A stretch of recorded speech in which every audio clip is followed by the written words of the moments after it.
Students, today we'll study what is power. First of all, let's read the definition. It says the rate of doing work is called power. Now, what does it mean? Probably remember what work is. Work is defined as force multiplied by displacement in the direction of the force. That means we write work like this: W is equal to F into S, which means when force is applied on a body and as a result of that the body makes a displacement which is given by S, then work done is nothing but the multiplication of force and displacement.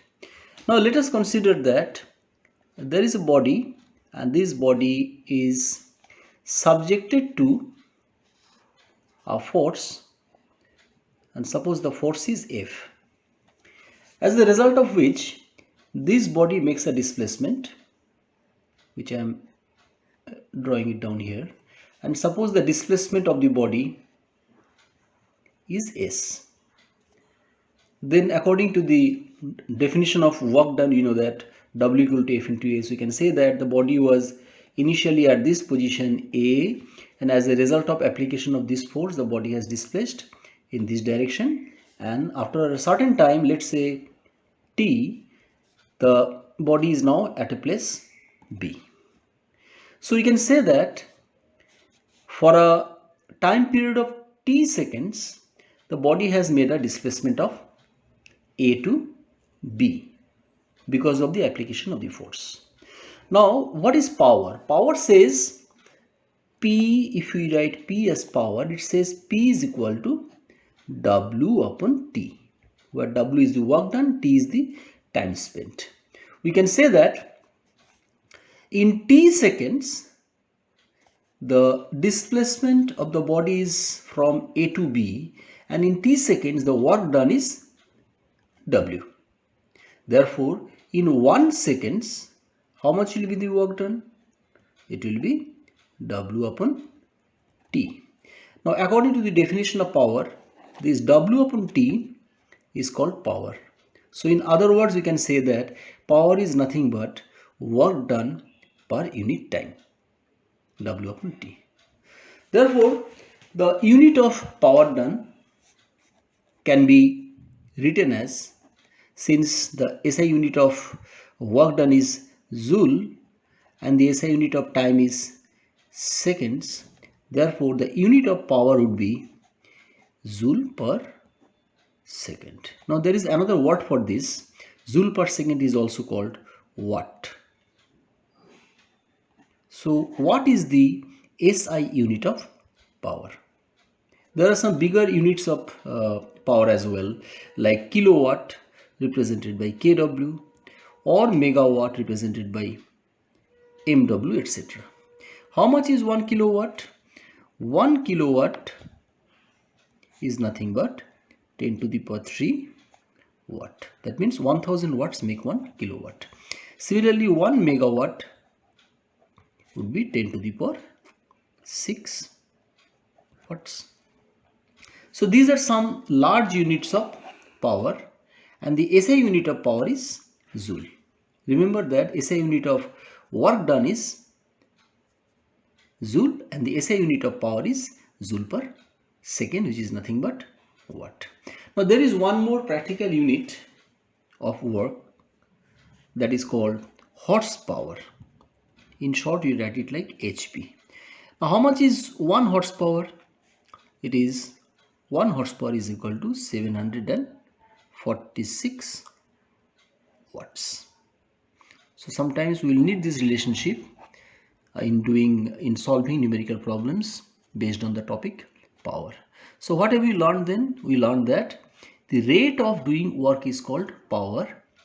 We already know that the work done W is equal to force into displacement.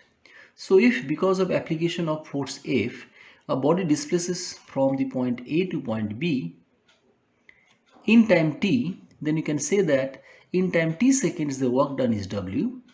Therefore, in 1 second the work done is W upon T, which is work done per unit time.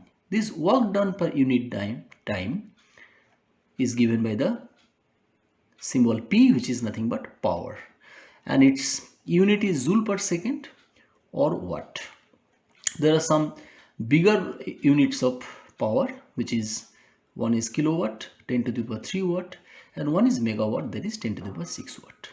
One practical unit of power is horsepower. 1 horsepower is equal to 746 watt. Now we know that W is equal to F into S. What I'll do is that I'll be dividing both sides by time, that is T. So we can say that W upon T is equal to F into S upon T. Now you know that W upon T is nothing but power P. So we can say that P is equal to F into, let us write it like this, S by T. Now students, perhaps you know that you have done it in the junior classes, that there is a formula S is equal to V into T, where V stands for uniform velocity, S is the displacement, and T is the time spent. So from this formula we can say that V is equal to S upon T. If we substitute this value of S upon T equal to V over here, then you get P is equal to F into V. Now this is one important relationship where power P is expressed in terms of force and velocity. So at the end of this discussion we can say that power depends on work done and time spent. The lesser the time spent, more will be the power, and vice versa. That means to do the same work, if person A spends more time than person B, that means if T is not same in both the cases, then the lesser the time spent, more will be the power, and vice versa. Or in other words, when T is less, P is more, and when T is more, then P is less.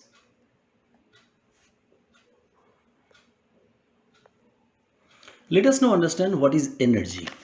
Definition of energy says the energy of a body is its capacity to do work.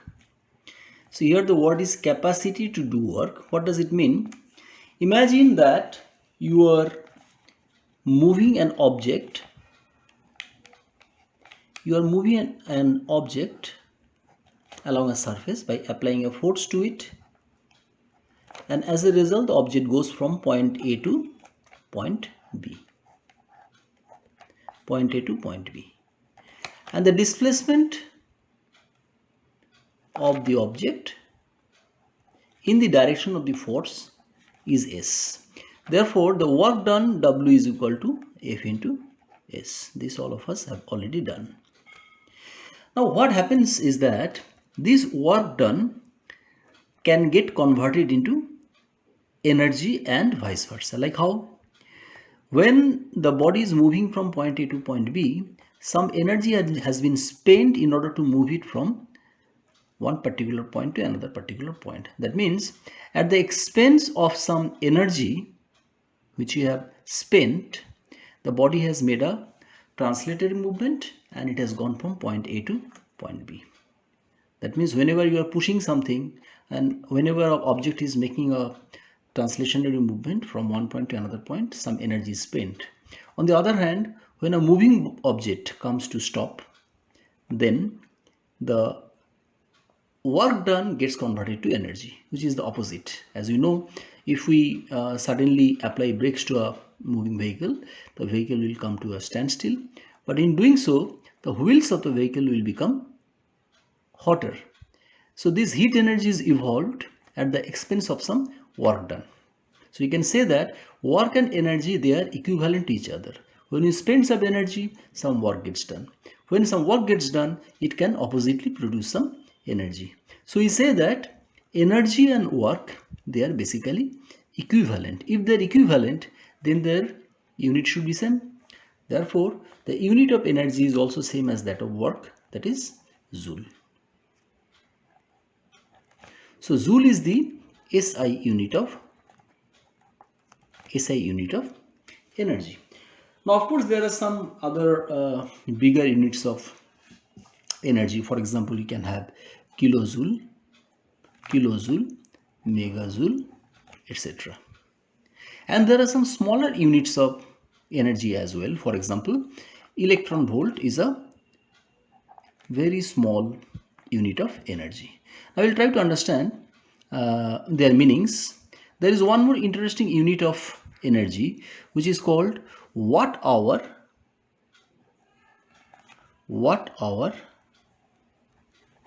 and kilowatt hour.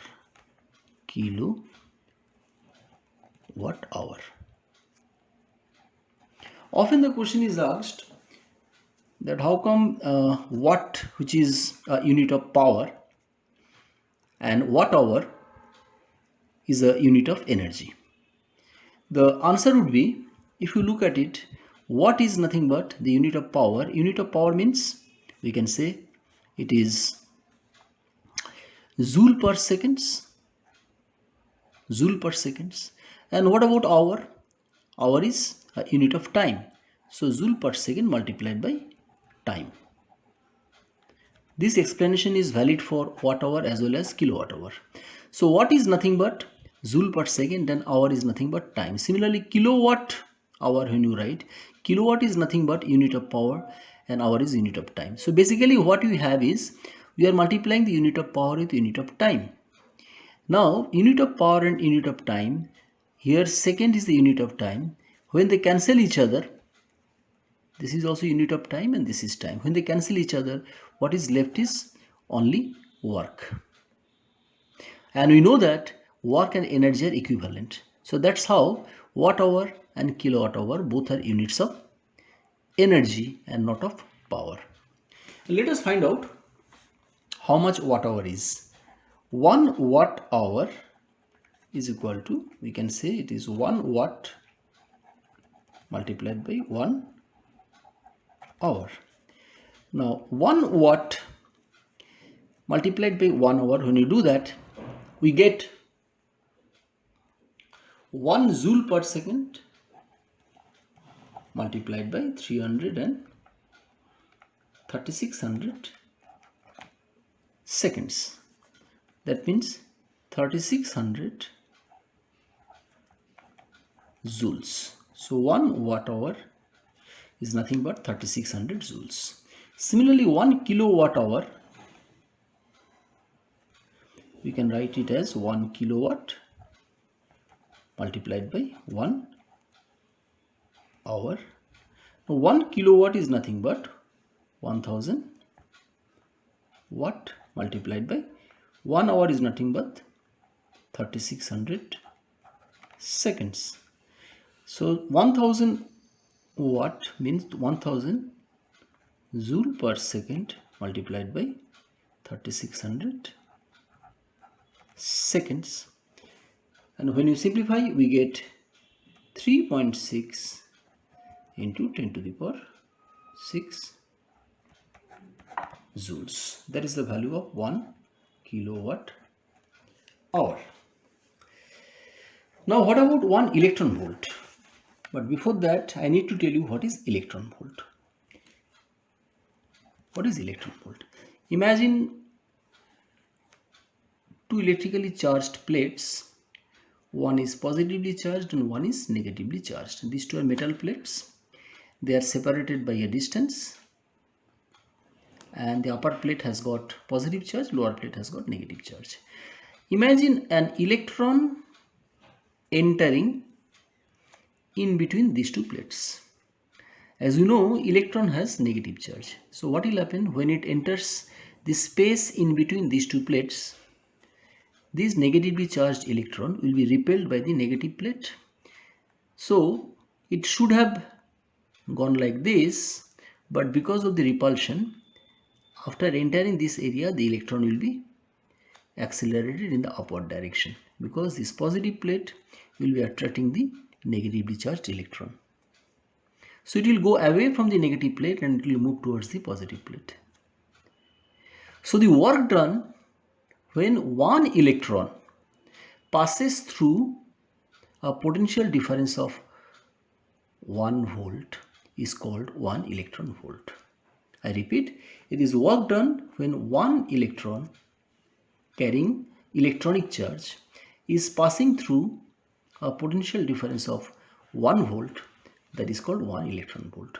So 1 electron volt is defined as 1.6 into 10 to the power minus 19 joules.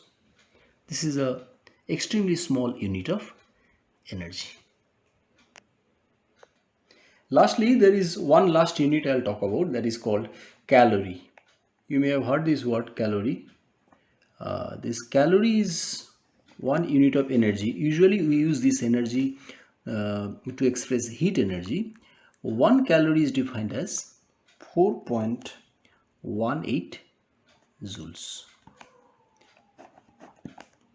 Let us recapitulate what all we have done today. We have learned that the rate of doing work is called power, and work is defined as force multiplied by displacement in the direction of the force. So when you apply force to your body and the body moves from point A to point B by making a displacement of S in time t, then the power P is defined as W upon T. Its SI unit is watt. We can calculate a relationship called P is equal to F into V, where V is the velocity, linear velocity, F is the force, and P is power. 1 horsepower is equal to 746 watt, which is a practical unit of power. Then we learned what is energy. Energy of a body is its capacity to do work. We learned that whenever a body does some work, like for example in this case the body is going from point A to point B, so it has done some work. So whenever a body is doing some work, some energy has to be spent. Oppositely, we can say that when work is done, some energy will have to be spent, and that energy is convertible. That means work can be converted to energy, and energy can also be converted to work. For example, during winter time when you rub our hands like this, then what we are doing is we are doing some work. As a result of that, we will be producing some heat energy.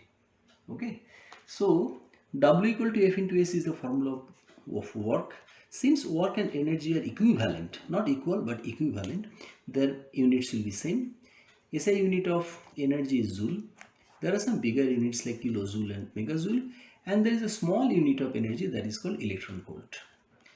I've shown you how watt hour and kilowatt hour is nothing but unit of energy only, because if you look at it from the point of view of definition, then we know that watt is nothing but unit of power, power is nothing but work upon time and multiplied by time again. So when these two cancel out, what we are left with is the unit of only work, and since work and energy are equivalent, we can say that watt hour and kilowatt hour are actually units of energy. 1 watt hour is equal to 3600 joules and 1 kilowatt hour is 3.6 into 10 to the power 6 joules. Lastly, we learned that there is a very small unit called unit of energy called electron volt. 1 electron volt is 1.6 into 10 to the power minus 19. Please don't forget this minus 19 joule. And there is one often used unit of energy which we usually need to calculate heat energy, that is called calorie, and 1 calorie is 4.18 joule. So this is what you have learnt about energy from the chapter called work, power and energy. I thank you all for being so patient, and we have been going through all the lessons which I am trying to impart online through this social media, and I hope and pray that you all stay safe. Please maintain a good health, a good spirit. You don't have to work hard, but work every day, and I'm sure God will be with you.